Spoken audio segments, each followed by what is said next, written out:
Uma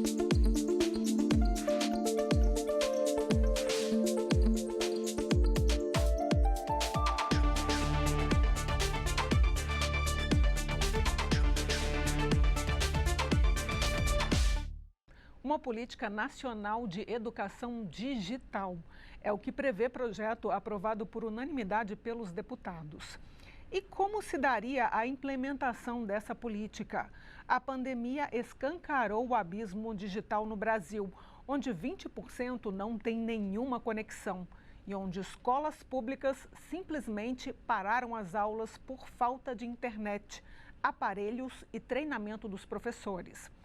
Os dados são da consultoria PwC. A organização Todos pela Educação complementa 21% dos alunos das redes municipais e estaduais estão em escolas sem acesso à internet.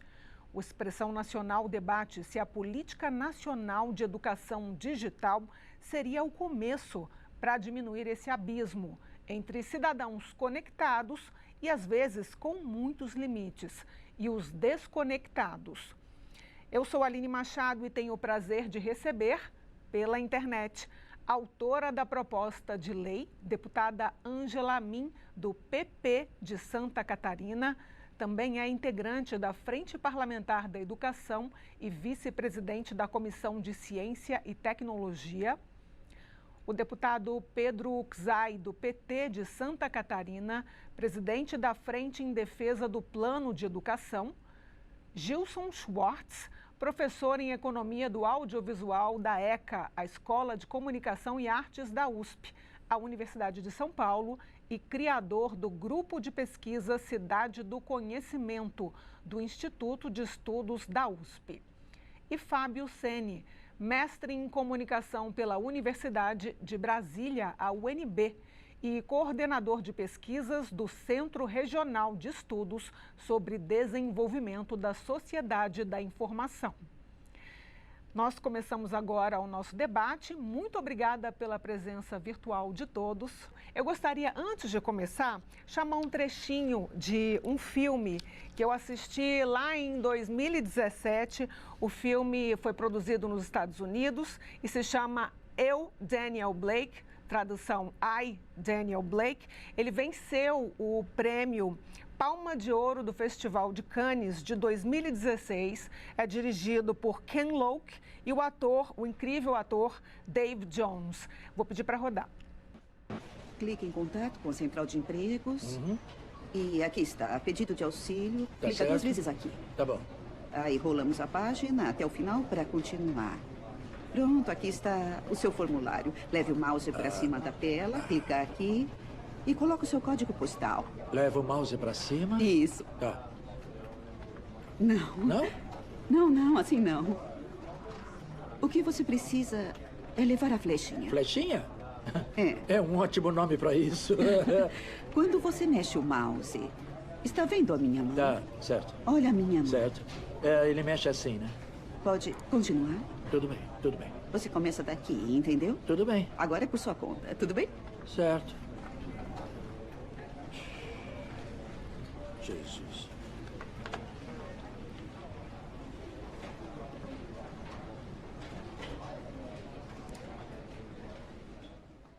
Com licença, querida. Será que você pode me ajudar? Claro. O que precisa? Eu estou preenchendo isso, mas eu não consigo. Isso aqui fica passando pela tela. O que é que eu faço? Como é que eu abaixo isso aqui, hein? Eu entendi. O senhor arrasta até esta barra e clica nela. Olha aí. Depois é só arrastar pra então baixo. É só segurar aqui? Isso. Tá certo. Obrigado. Aí eu É só posso... clicar com o É só esquerdo. segurar isso aqui e puxar para baixo? Isso, clica com o esquerdo. Então eu clico com o esquerdo. Isso. Certo. E aí é só colocar isso aqui, é isso mesmo. Muito obrigado, hein? De nada. Obrigado. Você é uma estrela. Certo. Será que eu fiz tudo certo? Parece. Vamos lá. Essa não. O que é isso? Erro. O que... Oi, amigo, você pode me ajudar, sabe? Porque apareceu isso aqui, esse Isso erro. acontece. Eu não sei, bem eu comum. estava preenchendo quando... Prontinho. Opa, pronto, estamos de volta. Ótimo. Pode esperar Aí, só um agora pouquinho, só para eu não errar aqui de novo. Só mais umas 2 perguntas. Tudo bem, eu vou ficar aqui. Aqui você é... É aqui, ó. Sim, certo. Agora... Ótimo.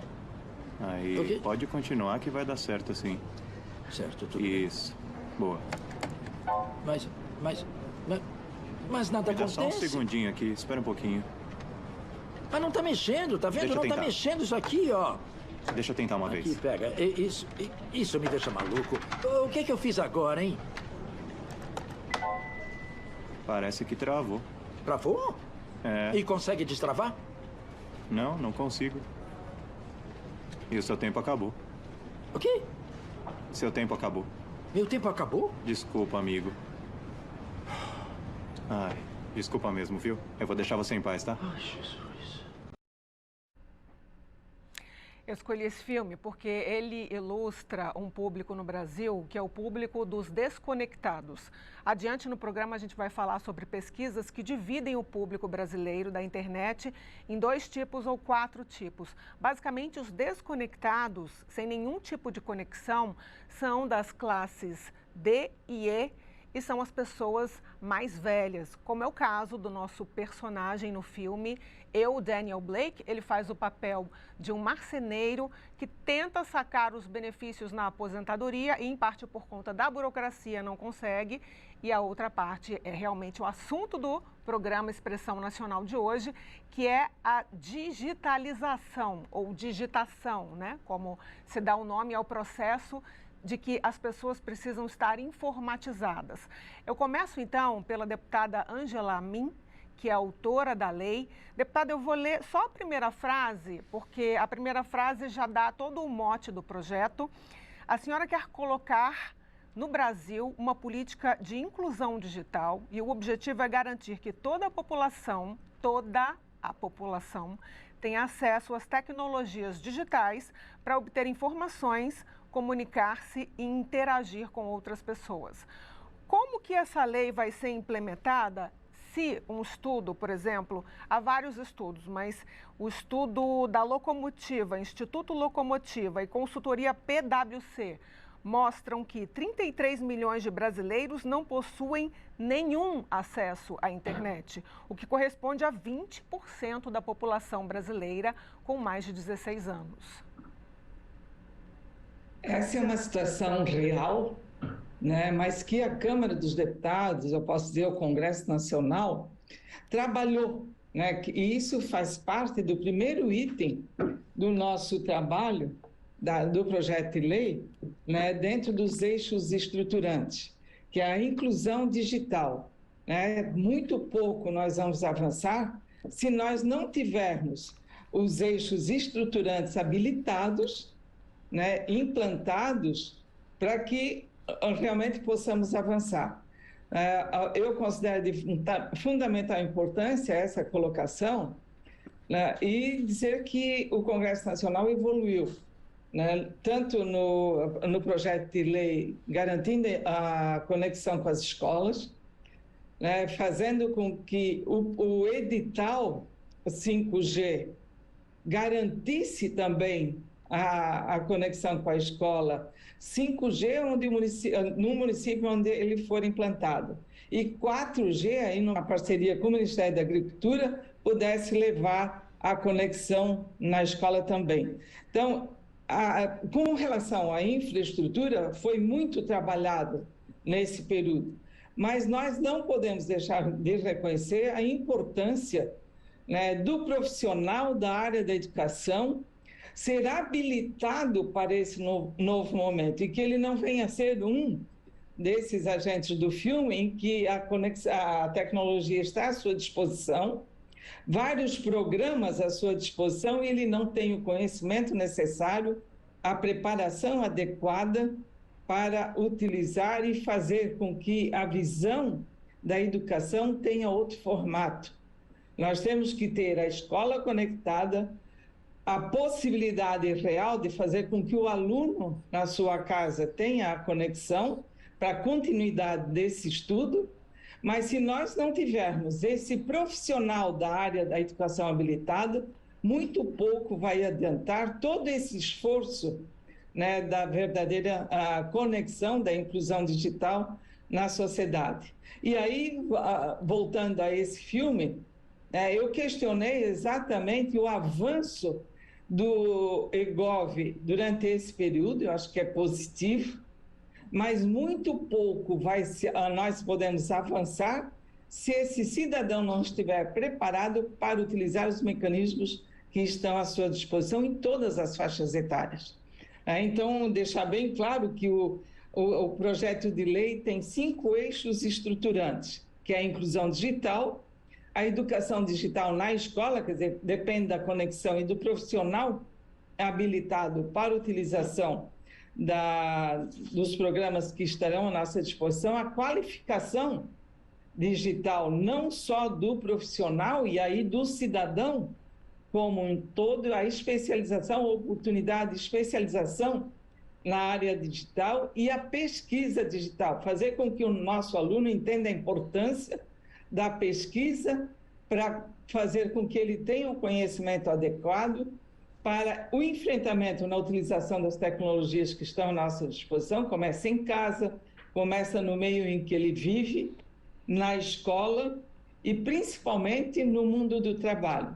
E para que isso possa acontecer, a infraestrutura de TI, que eu aqui já coloquei, tudo que nós discutimos no Congresso Nacional, as redes nos estabelecimentos de ensino, as lideranças digitais, quer dizer, preparar líderes digitais ou localizar lideranças digitais que possam ser utilizadas para a agilidade que esse momento precisa, recursos de aprendizagem digital, eu acho que é de fundamental importância, é uma nova didática na sala de aula, nós precisamos garantir essa transformação para que possamos garantir também nova qualidade de ensino. E a avaliação permanente interna e externa do profissional dentro de sala de aula e, sem dúvida, como é que esse cidadão se comporta, principalmente no mundo do trabalho. Deputado Pedro Czai, o senhor é que é presidente da Frente em Defesa do Plano Nacional de Educação. A pesquisa também mostra que 67% dos brasileiros, ao ler um texto, não consegue distinguir entre fato e opinião. Quer dizer, o desafio é enorme, né? Digitalizar ou digitar a população, ou seja, fazer a população ficar educada para o uso de uma nova plataforma e, ao mesmo tempo, aumentar o fundo educacional no país, que é muito baixo. Aline, eu queria lhe cumprimentar por promover esse debate, cumprimentar a deputada Ângela, proponente da projeto de proposta de lei e o substitutivo elaborado com o professor Israel Batista, o Gilson e o Fábio, que participamos desse debate de um tema tão estratégico. Primeiro ponto, é fundamental e estratégico discutir educação digital, inclusão digital, especialização digital, qualificação digital. Sim, é estratégico, é fundamental para o futuro do nosso país. Então, primeira consideração. Segundo, não é possível, e aí a sua pergunta, seu questionamento, não é possível discutir inclusão digital com exclusão social. E quando você traz o número das 33 milhões de brasileiros da classe D e E que estão excluídos socialmente, também são excluídos digitalmente da internet. Segundo lugar, então esse é o primeiro ponto. Do ponto de vista da inclusão digital, só será possível e universal se a gente diminuir a desigualdade social, diminuir ou fazer a inclusão social para ter inclusão digital. Essa é a primeira consideração que eu queria fazer aqui. A segunda, efetivamente, nos desafiamos na qualificação profissional, no debate profissional dos educadores, das escolas, da relação entre o que temos nas escolas hoje, que parte, 21% não tem acesso à internet. Primeiro desafio. Segundo desafio, a qualificação profissional dos profissionais da educação, dando acesso a essa nova educação digital. Terceiro, como que nós vamos estruturar nossas escolas, nossos espaços escolares para esse mundo digital também. Não só a sala de aula, mas a escola no seu conjunto, para que a gente possa ter o horizonte possível, principalmente nas 40 milhões de crianças e adolescentes que estudam nas escolas públicas brasileiras, que é cumprir o Plano Nacional de Educação. Nós temos milhões de crianças que não têm direito à creche, à pré-escola. Então, nós precisamos fazer a inclusão educacional. Tem muitos adolescentes e jovens que não conseguem fazer o ensino médio ou concluir o ensino médio. E precisa, portanto, criar condições de implantar o Plano Nacional de Educação, no qual tenho a honra de presidir a Frente Parlamentar do Congresso, e a gente vai percebendo, vamos atingir as metas do Plano Nacional de Educação, fica mais fácil, mais possível a inclusão digital, a qualificação digital, a educação digital, a pesquisa digital e a especialização digital. Então, acho que são os dois elementos que nesse início desse debate eu queria considerar para não criar, de um lado, a não importância do mundo digital, mas, por outro lado, não criar uma panaceia de que isso é o fim do processo educacional, porque ele é o meio, é um instrumento. Mas se as crianças, como você mesmo disse, seu adolescente, seu jovem, não consegue interpretar o que ele está lendo, não consegue fazer uma leitura do mundo onde ele vive, não é a tecnologia que vai dar essa visão de mundo, de interpretar a realidade, de interpretar um texto, de interpretar seu próprio mundo na sociedade. Isso é o conhecimento, isso é o diálogo com a realidade concreta, essa relação dialógica, como diz Paulo Freire, entre o mundo real da criança e o mundo do acúmulo do conhecimento que a humanidade produziu. A tecnologia é um meio, é um instrumento, não é um fim em si mesmo, porque senão vira panaceia e isso não soluciona o problema educacional brasileiro. Dentro desse tamanho e desse lugar é estratégico o mundo digital. Fábio Ceni, minha pergunta é sobre a universalização da internet. O mapa de exclusão digital no Brasil mostra principalmente as áreas rurais, não é surpresa, e um percentual maior de excluídos no norte e no nordeste. E dentro desse percentual, aquilo que a gente vê em todas as áreas, que são as pessoas menos favorecidas e as pessoas mais velhas também. E que frente que o Brasil pode atuar para avançar na política de universalização digital? Bom, primeiro, obrigado pelo convite, é um prazer participar dessa discussão tão relevante. Eu acho que, em primeiro lugar, acho que é importante, eu acho que o projeto de lei tem um aspecto interessante, que é tratar a inclusão digital de uma forma mais abrangente do que simplesmente o acesso, né? Então, na área da inclusão digital, a gente costuma diferenciar isso, nos primeiros estudos sobre o tema, estavam muito preocupados com ter ou não ter acesso, mas cada vez mais há uma agenda de preocupação dos países e dos pesquisadores com qual que é a qualidade desse acesso, se esse acesso realmente permite uma conectividade significativa, como se costuma falar na área, quer dizer, o acesso que permite efetivamente a geração de oportunidades e que permite que essas oportunidades se transformem em benefícios concretos, como a gente viu no tema das dificuldades que é apresentado no filme. Então, eu acho que a gente tem que diferenciar um pouco as discussões. Acho que do ponto de vista do acesso, de fato a gente tem uma série de políticas em curso e a questão da infraestrutura é muito importante, especialmente quando a gente fala de áreas rurais e de áreas de difícil acesso, e isso tem que ser tratado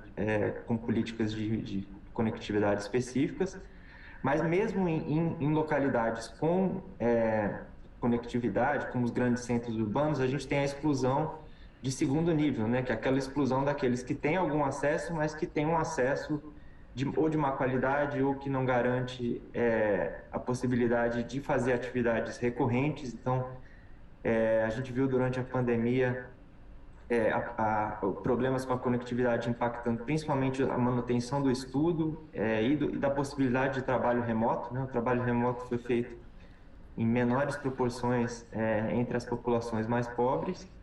E a gente observou nos dados também a menor proporção das crianças e adolescentes na faixa de educação escolar, podendo acompanhar regularmente os conteúdos por questões de conectividade e de qualidade da conectividade. Então, eu acho que é importante trabalhar esse aspecto, não apenas do ponto de vista de ter ou não ter acesso, né, algum acesso básico, mas a garantia de qualidade. Isso envolve pensar nos dispositivos, né? A gente precisa lembrar que o brasileiro majoritariamente só tem acesso ao telefone celular, então possibilidade de outros dispositivos, o próprio computador, ele é acessado pela parcela minoritária da população.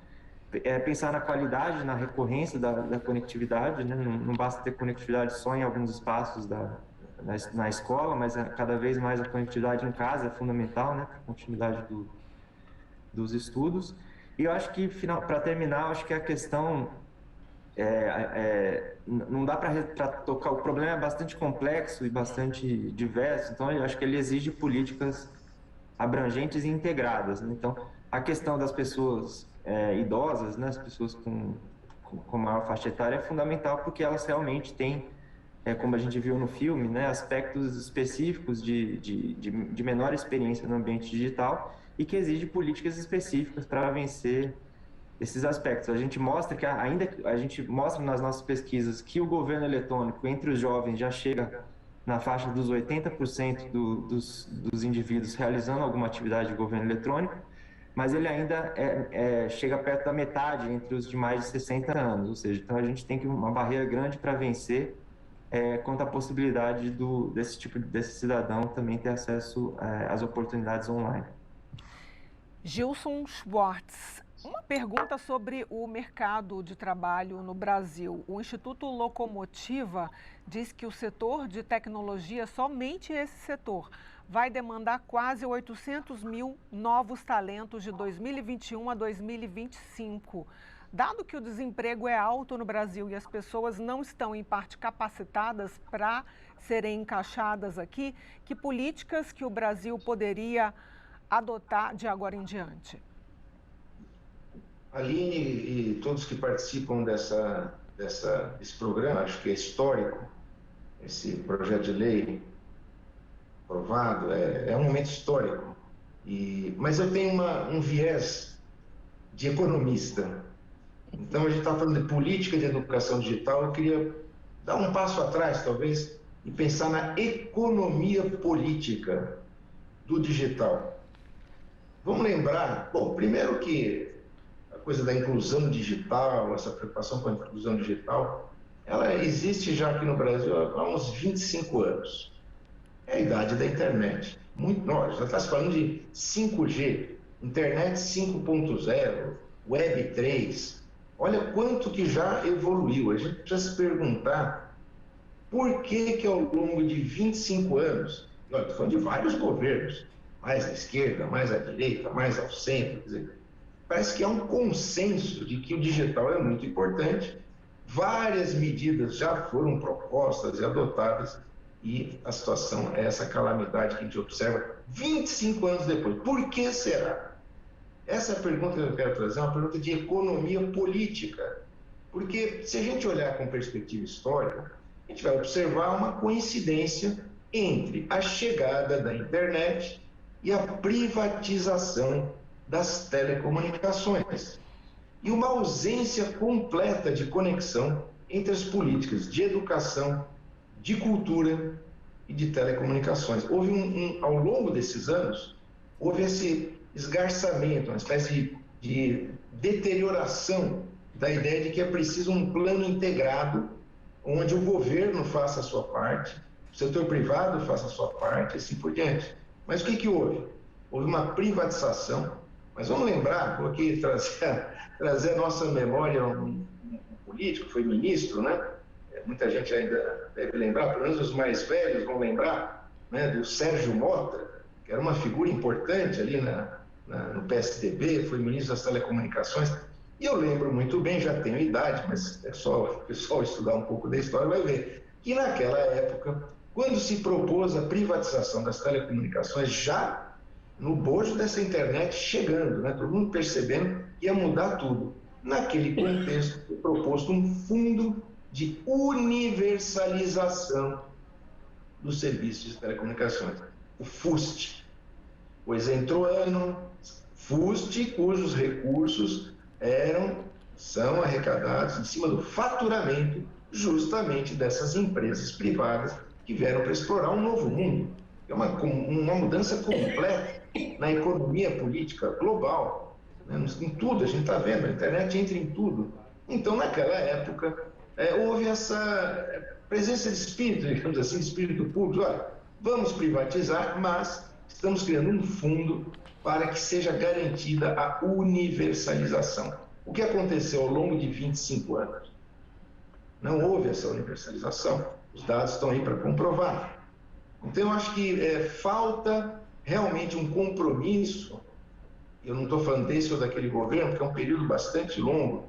Falta um compromisso em criar as fontes de recurso e que sejam fontes devidamente protegidas nos processos de ajuste fiscal, em que a arrecadação do FUST, por exemplo, foi usada sistematicamente para cobrir déficits nas contas públicas.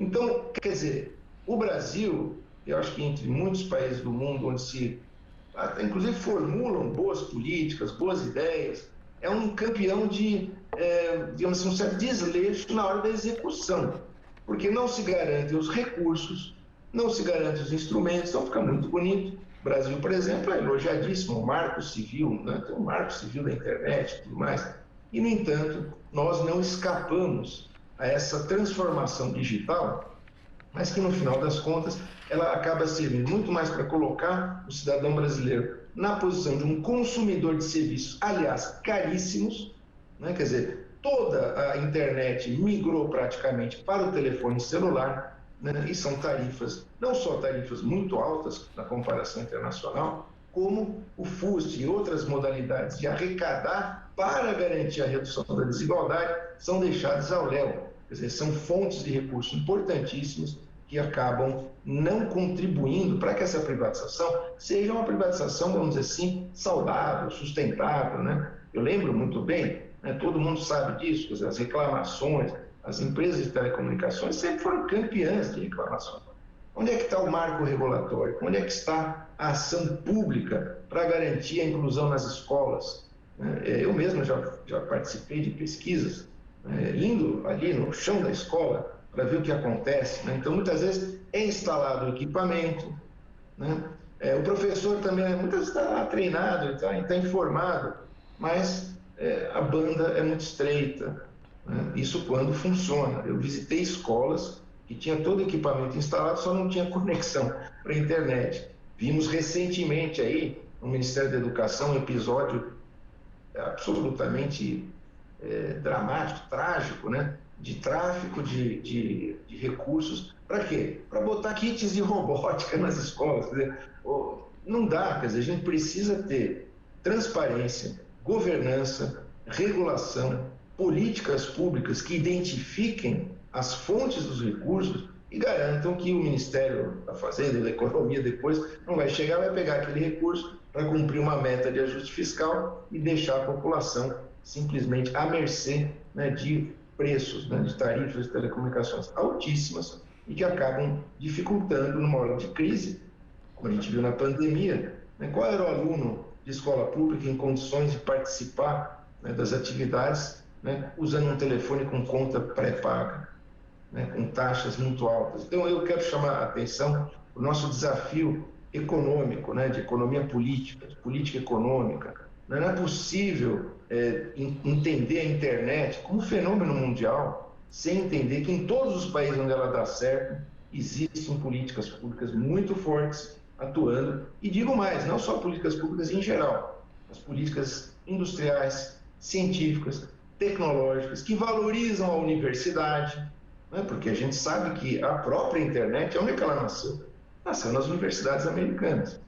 Né? Nunca o governo americano deixou de investir fortemente nas universidades para desenvolver a internet 1, 2.0, 3.0, 4.0, 5.0. E aqui as universidades têm sofrido e precisam ser resgatadas também nesse contexto de uma visão mais ampla, onde haja recursos e instituições que garantam a conexão da informação com o conhecimento. Acessar só a informação é uma coisa. Agora, conseguir fazer essa passagem de capturar um dado, capturar a informação na internet, isso transformar-se em condições de empregabilidade, né, de cidadania, inclusive de identidade, aí realmente é só com políticas públicas e recursos para isso.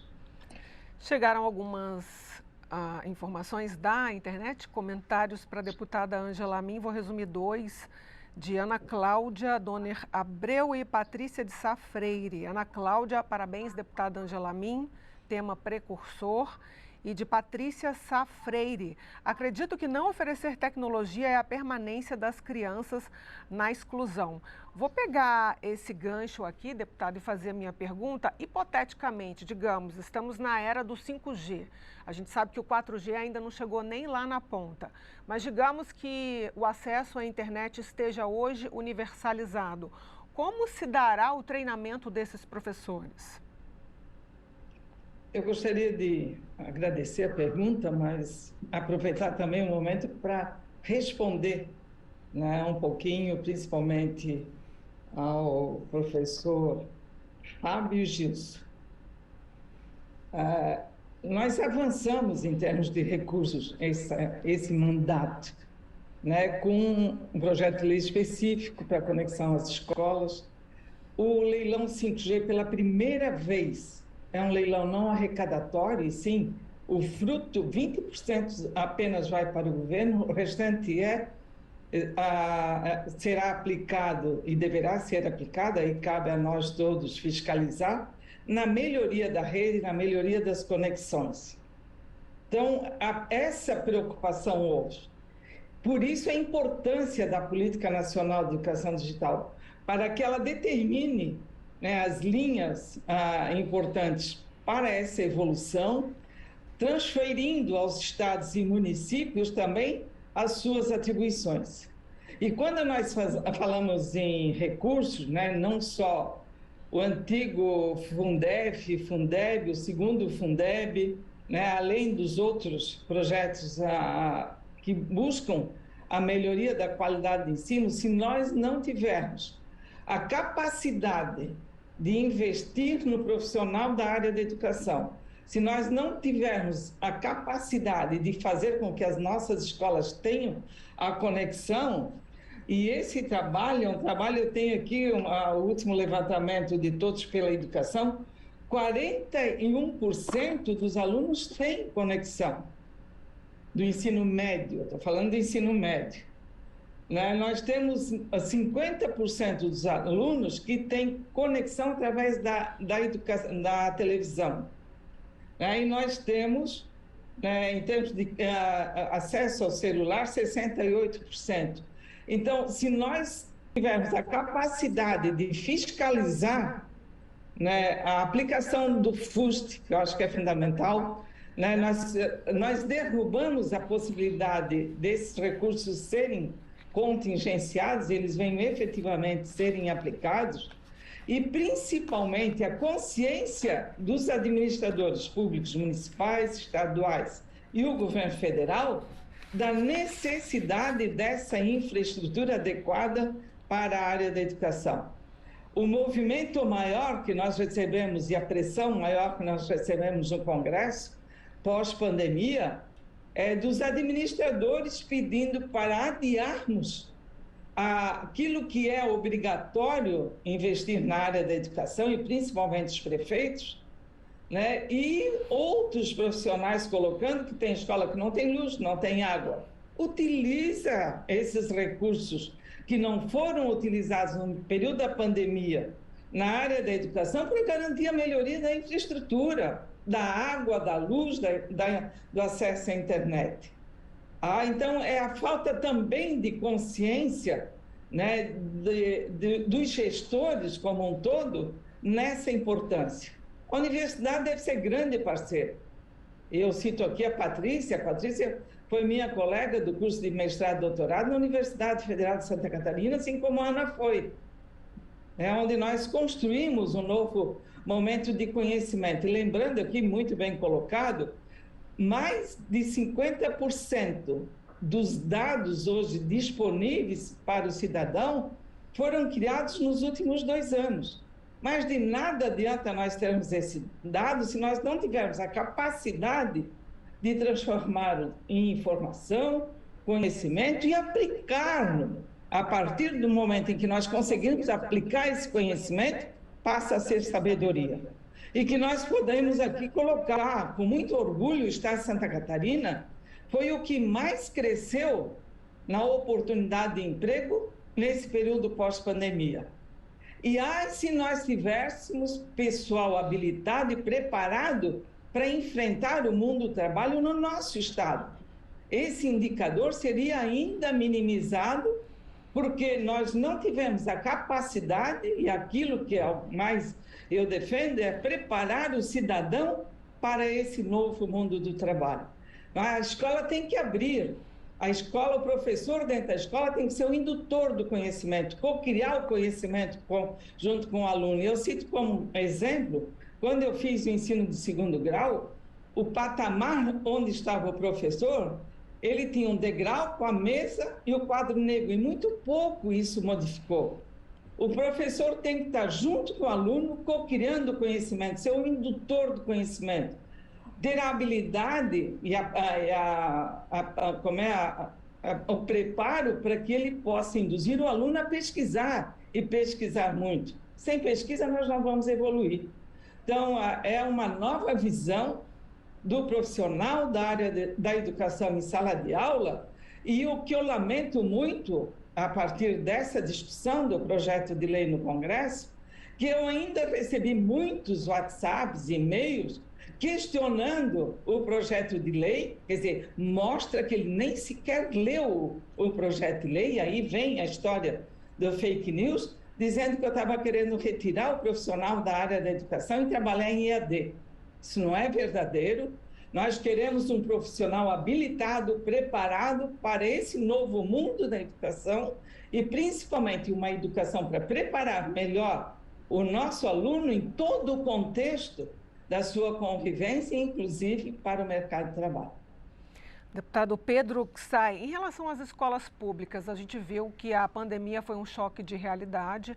As escolas públicas, na maioria, elas foram fechadas. O levantamento aqui do Instituto Locomotiva mostra que do total de estudantes sem internet, 95,9% estudavam em escolas públicas. E a gente sabe, aqui já foi falado, que a maior parte da população usa o celular como meio principal de acesso à internet, sendo que pelo celular é impossível fazer uma atividade complexa como salvar um documento, responder ao documento e enviar. Fora o treinamento que a gente conversou aqui com a deputada Ângela Min. Em relação às escolas públicas, o desafio é ainda maior? Não tenho dúvida, Aline. O desafio é decisivo nos espaços municipais. O que está ficando claro aqui nesse debate? O primeiro ponto, o direito à universalização da internet para a população de modo geral e universalizar para todas as escolas brasileiras e para os alunos que frequentam esta escola. O segundo é a qualidade da internet nas escolas públicas brasileiras. Terceiro, quando tu fala em qualidade, você tem que pressupor também qual a tecnologia e o instrumento tecnológico que você vai utilizar. A política pública tem que garantir, além do celular, o computador. E isso é fundamental, porque para fazer a pesquisa, para fazer a interação, para fazer o diálogo do conhecimento e das várias áreas do conhecimento, o computador é fundamental. Portanto, os laboratórios, a escola destinar computadores para as nossas crianças, para os nossos jovens, é decisivo. Ou seja, democratizar o instrumento tecnológico. Tu tem a tecnologia, a internet de boa qualidade é o primeiro passo, mas o segundo é o instrumento. E o celular, efetivamente, nós usamos celular, o grau de dificuldade quando a gente está diante de um computador e de um celular. Portanto, a política pública tem que universalizar não só o direito ao acesso, mas os instrumentos, as tecnologias de acesso ao mundo digital. Terceiro lugar, eu quero concordar com o Gilson, com o Fábio, esse tema não é um tema desconectado do mundo real, das políticas estruturais e estruturantes que se definem para um país. Que país a gente quer? E, portanto, quando a Ângela coloca do quinto eixo deste projeto de lei, que é a pesquisa, que é o desenvolvimento, essa pesquisa e desenvolvimento tem que ter política pública para democratizar esse conhecimento e essas tecnologias para o universo da população brasileira. E quando eu falo universo, é desde a criança ao idoso. E a universidade tem esse papel fundamental e estratégico. Meu filho é formado numa universidade pública, que é a Universidade Federal de Santa Catarina, na área das tecnologias.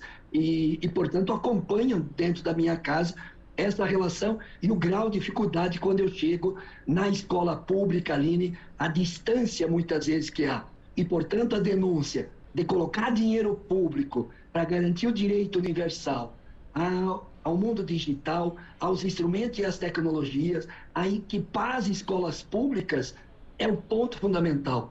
Terceiro, tem que cumprir o Plano Nacional e tem que ter tempo para o professor que ganha um salário, que não tenha só piso, mas tenha carreira, e tempo para se formar, tempo para se qualificar, tempo para construir esse diálogo com esse novo mundo, com esse novo mundo tecnológico. E quarto lugar, que nesse ponto da escola pública, da formação, da valorização dos profissionais e, portanto, cumprir o Plano Nacional de Educação, é fazer com que o Estado brasileiro efetivamente coloque a educação no centro, a ciência no centro das estratégias das políticas públicas, que não ocorre hoje. Pelo contrário, vem governo federal perseguindo a ciência, perseguindo pesquisadores, perseguindo universidades públicas, retirando orçamento desses espaços e não cumprindo, inclusive, o Plano Nacional de Educação. Pelo contrário, há um abismo. E estamos já há 2 anos para terminar o Plano Nacional de Educação. Então, não dá para a gente imaginar que vamos conseguir o direito ao mundo digital, à qualificação digital, à educação digital, se efetivamente a gente não pensa que Brasil a gente quer, que nação a gente quer. Eu quero desenvolvida, eu quero ela democrática, eu quero ela inclusiva, socialmente, culturalmente, educacionalmente e tecnologicamente. A tecnologia é um dos instrumentos, mas efetivamente o que eu vejo hoje, lamentavelmente, isso não é prioridade e nós temos que reconstruir esse Brasil em novas bases, porque efetivamente o Estado brasileiro se ausenta, se desresponsabiliza do que é a central. Não basta dizer que no período da pandemia teve, por exemplo, problema de exclusão. Tem que dar resposta à exclusão tecnológica. E eu acredito que tem que recolocar o Brasil numa nova perspectiva de fazer esse Brasil desenvolvido, construir esse Brasil como nação, democraticamente, e colocando a ciência, o desenvolvimento, a educação pública, a universidade pública como grande prioridade nacional, e aí a criança, o adolescente e o jovem participando do mundo digital como uma das condições de cidadania. É nesse Brasil que eu acredito que, lamentavelmente, hoje nós não vivemos esta realidade. Fábio Sene, mais um comentário aqui de Brígida Salve. Nossas escolas, todos os níveis, precisam da tecnologia. Esse gancho eu uso para falar sobre o aparelho celular. O uso exclusivo do celular aumenta entre os indivíduos de baixa renda, o que revela o impacto do aparelho e também do pacote de dados, da banda larga, que onera essa parte da população. Como fazer com que a política de universalização digital não acabe excluindo ainda mais as pessoas? Olha, a gente tem, enfim, feito uma série de estudos. O CETIC-BR, ligado ao NIC-BR e ao Comitê de Estudo da Internet, tem publicado já há 17 anos um conjunto de dados para medir essa trajetória. O que a gente mostra é que realmente o telefone celular, por um lado, ele permitiu, né, um avanço incrível do ponto de vista da conectividade. Ele foi responsável nos últimos anos por tornar mais acessível, né, a posse de um dispositivo digital. e ele penetra, né, na imensa maioria da população. Mas, por outro lado, quando a gente olha esse dado que você mencionou, né, quer dizer, o uso muitas vezes é exclusivamente do celular, não tendo acesso nem em casa e nem em outros espaços, como o trabalho ou a escola, de uso do computador. A nossa última pesquisa nos domicílios do ano de 2001, né, um ano que foi bastante crítico da pandemia, mostrou que os domicílios de classe A, já 99% tem computador e há bastante tempo, enquanto na classe D e E a faixa de 10%. Então de fato uma desigualdade abissal quanto a presença desses dispositivos no cotidiano da população. Então eu acho que, de novo, é fundamental tratar esse tema de forma integrada, não só do ponto de vista do mercado de trabalho, mas também das escolas. E do ponto de vista das escolas, eu acho que outro aspecto fundamental é conectar as discussões para além também dos dispositivos. Então, não basta ter dispositivos e conectividade, mas recursos digitais também adaptados a esse novo cenário, e a formação de professores passa a ser fundamental. Então, o que a gente tem monitorado é que a pandemia, de fato, provocou uma ida para o digital, né? A maioria das escolas realizou, a partir da pandemia, algum tipo de atividade híbrida, seja de parte presencial ou parte online, ou seja, de momentos integralmente online. E a maioria das escolas também passou a adotar plataformas digitais, né? Plataformas de ensino, Então, esse movimento foi muito rápido no campo da educação, e os efeitos educacionais disso precisam ser acompanhados. E para concluir, eu acho que, puxando a sardinha aqui para o lado do pesquisador, eu acho que tem uma dimensão de monitoramento e avaliação que é fundamental de ser ressaltada na política. Quer dizer, a gente precisa manter a qualidade dos dados sobre o que está sendo, como é que está avançando nas escolas. Acho que o Brasil tem uma série de produtores de dados, o próprio INEP e outras organizações como o NICBR, que tem atuado nessa área. E fundamentalmente na área de competências, né, que ainda mundialmente não há ainda instrumentos muito claros de como medir e o que medir quanto à presença de competências digitais. Então, a gente precisa de fato avançar nesse monitoramento, porque sem esse monitoramento o investimento pode ser em vão, né? Pode ser um investimento que ele tende a chegar por conta dessas políticas mencionadas, né, o 5G, o FUST, mas a gente precisa ter monitoramento da sociedade e do governo na aplicação e no resultado desses investimentos. Esse é um dos eixos do nosso projeto de lei, monitoramento e avaliação. Vou passar para o Gilson Schwartz. Quero citar uma pesquisa do Fórum Econômico Mundial que diz que 65% das crianças iniciando o ensino fundamental hoje terão profissões que ainda não existem. Além disso, 8 das 10 profissões com maior crescimento em demanda são relacionadas à tecnologia. Como preparar esse público, Gilson? Bom, a gente está vendo essa nova onda que está chegando, né, da internet, da tecnologia, inclusive o surgimento de uma palavrinha que está muito na moda, que é o metaverso. Então, imagina a quantidade de serviços, de empregos, né, de produtos que vão circular pelo metaverso. O que é o metaverso? Então, muita gente acha que o metaverso é uma internet mais potente, ou é uma internet onde você entra com um avatar, você vai ter um personagenzinho, o seu personagenzinho ele é como se fosse um game, né? A gente está vendo muito essa lógica do game, perpassando muitas atividades. O metaverso, na realidade, o metaverso não é só um game. O metaverso ele é a convergência de 3 grandes tendências que se afirmaram, principalmente nos últimos 5 anos. Primeiro, claro, a dos games.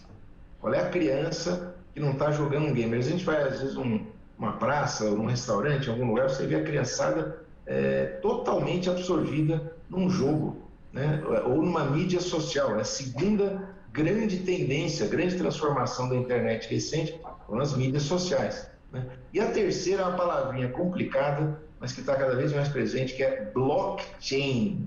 Blockchain é uma internet com uma qualidade de registro de contratos, de registro na própria internet do que acontece, muito importante. Então, o metaverso ele é uma convergência de games, mídias sociais e blockchain, inclusive com novas moedas.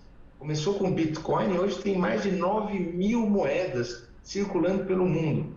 Como é que ficam os bancos centrais? Como é que fica a geração de renda, de emprego e renda, quando você pode eventualmente estar no metaverso, faturando a venda de um serviço, de um produto, numa moeda que não é nem controlada por um banco central. Então, por aí a gente vê que a conexão das pessoas com a realidade muda. Não é só um game que você entra e fica num mundo de fantasia, mas é de fato uma realidade híbrida, onde o que acontece na internet, o que acontece no chamado mundo real, mundo físico, vai ficar cada vez mais conectado. Portanto, a demanda de capacitação para atuar nesses universos, né, porque não é um metaverso, são muitos metaversos, são muitas moedas, são muitas possibilidades de serviços, de produtos. Quem vai controlar isso aí? Quem vai estar capacitado para isso? Então, de fato, novas profissões, novas formas de ensinar. Nós, na Universidade de São Paulo, já formamos ali um grupo de trabalho bastante forte, muito importante, interdisciplinar, né, para entender essa nova realidade e adaptar a Universidade de São Paulo ao metaverso. Nós teremos a USP no metaverso e teremos muita coisa no metaverso. Agora, um alerta importante que muita gente esquece. As nossas crianças, os nossos adolescentes estão enfrentando, em parte também por conta de games e mídias sociais, uma verdadeira epidemia de problemas de saúde mental. Então, a gente tem que olhar com atenção para isso. A escola, quando ela incorpora a educação digital às suas práticas pedagógicas, é importante esclarecer e formar o professor também nos problemas que surgem quando a pessoa se projeta demais no seu avatar, ou na sua mídia social, ou no seu álbum de fotos. Isso tem causado, especialmente entre meninas, entre mulheres, né, uma extraordinária ampliação das frentes de agressão, de misoginia, de preconceito. Então, são situações que precisam ser levantadas também. A gente também não tem ainda muitas pesquisas sobre isso, são alertas que vão surgindo, mas o que tem de pesquisa mostra que há problemas.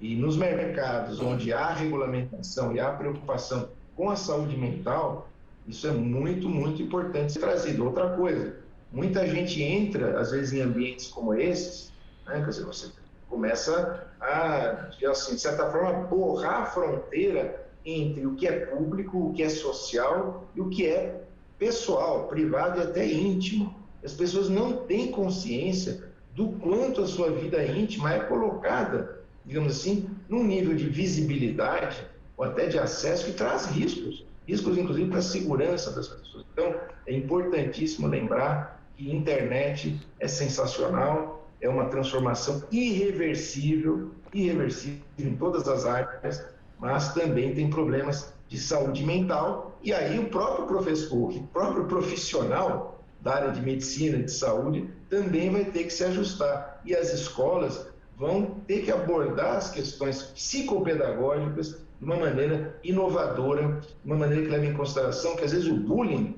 que acontecia no pátio da escola, agora está acontecendo muitas vezes sem a pessoa saber, e a gente está vendo uma quantidade impressionante de crianças que estão se automutilando, muitas vezes até buscando um suicídio. É uma crise, né? Então, essa tecnologia ela traz benefícios, mas nós temos que estar muito alertas para as novas oportunidades, novas profissões, inclusive para cuidar dos problemas gerados por essa digitalização.